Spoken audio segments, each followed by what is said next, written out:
On Tuesday morning 27 June, Nahal Merzouk, who was of Arab descent, was shot in the head by the French police in the Paris suburb of Nanterre.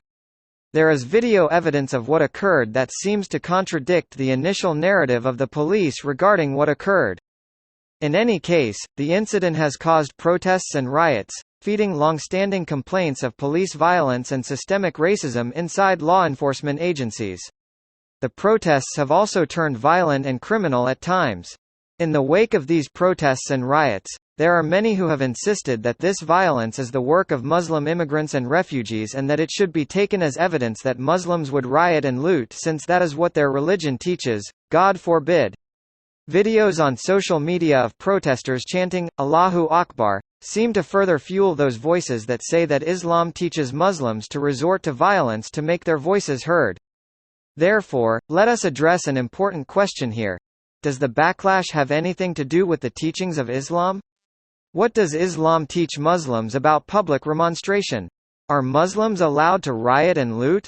Since the shooting, police and firefighters have struggled to contain protesters and extinguish numerous blazes through the night that damaged schools, police stations, town halls, or other public buildings, according to a spokesperson for the National Police.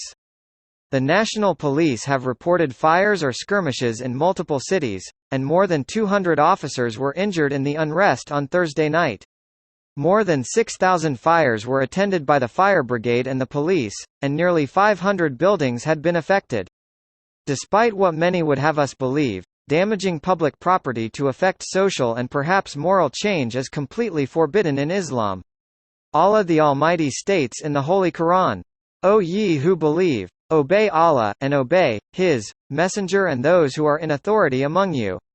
Similarly, the Holy Prophet sallallahu alaihi wasallam stated, "Whoever notices something that he dislikes done by his ruler, then he should be patient, for whoever becomes separated from the company of the Muslims even for a span and then dies, he will die as those who died in the pre-Islamic period of ignorance, as rebellious sinners."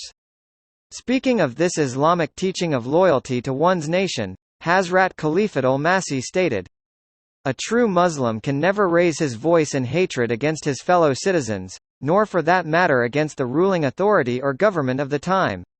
It is the responsibility of a true Muslim that he should remain loyal and fully abide by the laws of the land of which he is a subject.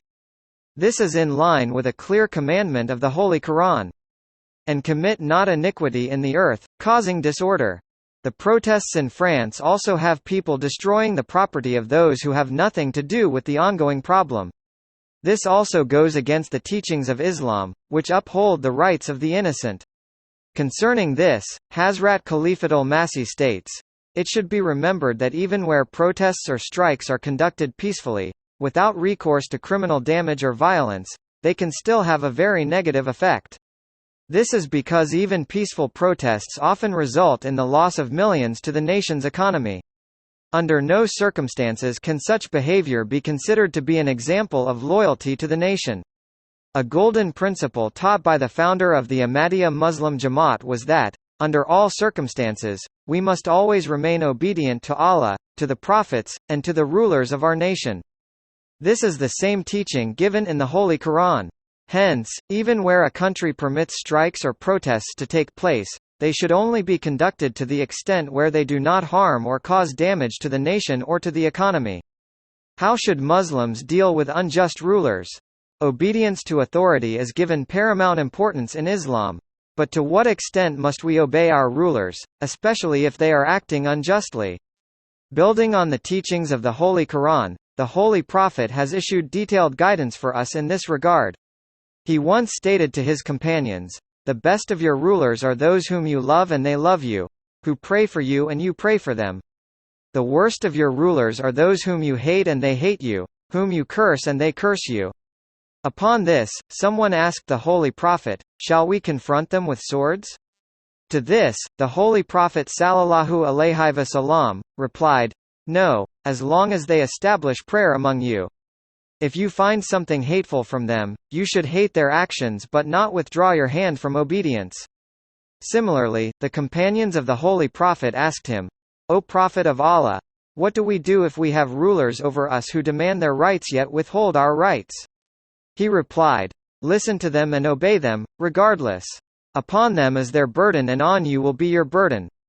Similarly, he once stated, "It is obligatory for you to listen to the ruler and obey him in adversity and prosperity, in pleasure and displeasure, and even when another person is given, rather undue, preference over you." Some people also attack Islam and state that it does not find compatibility in Western societies. This is also a misunderstanding. The teachings of Islam in this regard are best explained in the words of Hazrat Khalifat al-Masih today. "We consider all forms of extremism and terrorism to be inherently evil and against the teachings of Islam. Where peaceful protests or events take place to condemn extremism or where vigils are held to remember the victims of attacks, we Ahmadi Muslims consider it necessary to take part. For us, this is an expression of our solidarity with the society in which we live.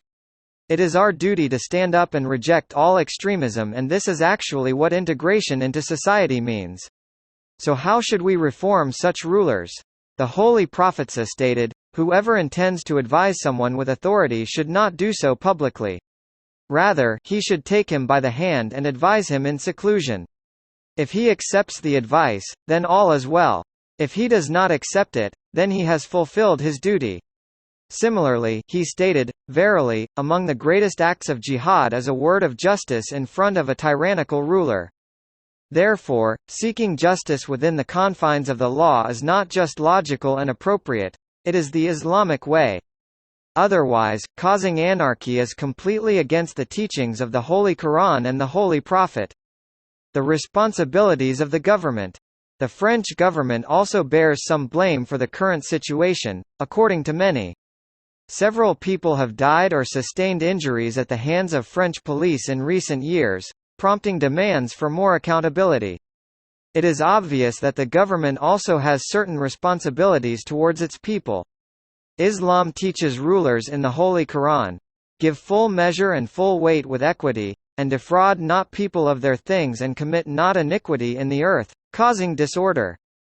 Explaining what Islam expects of governments, Hazrat Khalifat al-Masih, in his Friday sermon on 5 June 2020, stated, "The government should also understand the situation that simply using force to respond to this is not the answer, nor is using force the solution to solving problems. In fact, governments can only function when all citizens are given their due rights. It is only through this that peace and prosperity can prevail and not without this. Irrespective of how powerful a government may be, if there is unrest amongst the people, the government cannot remain established." Lastly, perhaps it would be pertinent to end with a letter to French President Emmanuel Macron, which Hazrat Khalifat al-Masih wrote back in 2020. His words carry just as much weight today as they did then. He wrote to the President, "In light of the prevailing circumstances, it is my sincere and humble request that where your government is forming and enacting policies to stop the spread of the coronavirus, as the leader of your nation, you should also encourage the citizens of your country to fulfill the rights of one another and to be ready to make personal sacrifices in the cause of humanity. Similarly, your government should strive to ensure the peace and security of society, both within your country and at a broader, international level. I sincerely request that you uphold the demands of justice and integrity by seeking to fulfill the rights of your own people and of all other nations."